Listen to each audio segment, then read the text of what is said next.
This is a case study of a patient who requires hump reduction, tip defining, and tip rotation. And in addition, it's a complicated case in that she has fairly thick skin, so there's some very specific techniques that are required to achieve this. So on the front view, what we're going to try and do is narrow a fairly boxy tip and also tilt it up.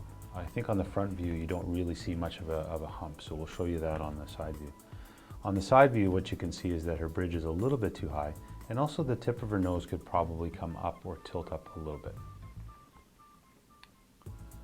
So in terms of the hump reduction, again, like we've done before, taking down some of the cartilage and bone that are forming the hump achieves the hump reduction. So that's simply removed, and then because it develops a bit of a flattening, we'll often do osteotomies on the sides to narrow the nose bones.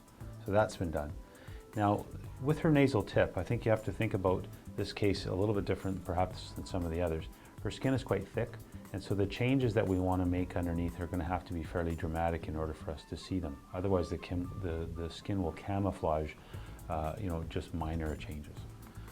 So in her case, the first thing I did was a cephalic trim. So we remove the back end or the cephalic end of the tip cartilages to make them narrower. Now, in addition to that, we also want that narrowed cartilage to have a better or sharper angle. Now in her case, because her cartilages were fairly bulbous and strong, and she also had thick skin, I decided to use a technique called dome division. And dome division means that I actually make a cut through the dome cartilage and separate the two ends completely. And that allows them to lose all of their intrinsic spring, and it makes it possible for me to angle them in quite dramatically. Now that cut could be seen through the skin in someone with thin skin. In someone with thick skin, it's not seen, so it's very appropriate for someone with thicker skin, not appropriate for someone with thin skin. So that allows me to reposition the cartilages and then secure them in place again with stitches. And that takes us from a broad and boxy shape to her nasal tip to a much more narrow and defined shape. Again, keeping in mind that the overlying skin is fairly thick and does to a certain extent camouflage some of those changes.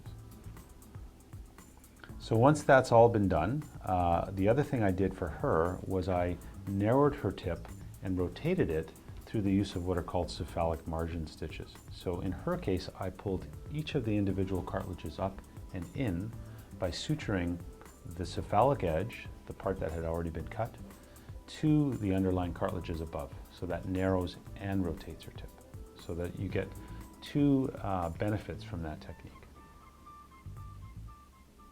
So this is her before and after, and you can see the hump has been reduced. The position of her tip has been elevated and narrowed. And on front view, you'll see that the broadness of her tip has been substantially decreased so that she's got a much more narrow tip, and also the tip has been tilted in an upward direction as well. And this is her 3/4 view again, tip rotated up slightly and defined. And in someone with fairly thick skin, I think this is actually a very good result.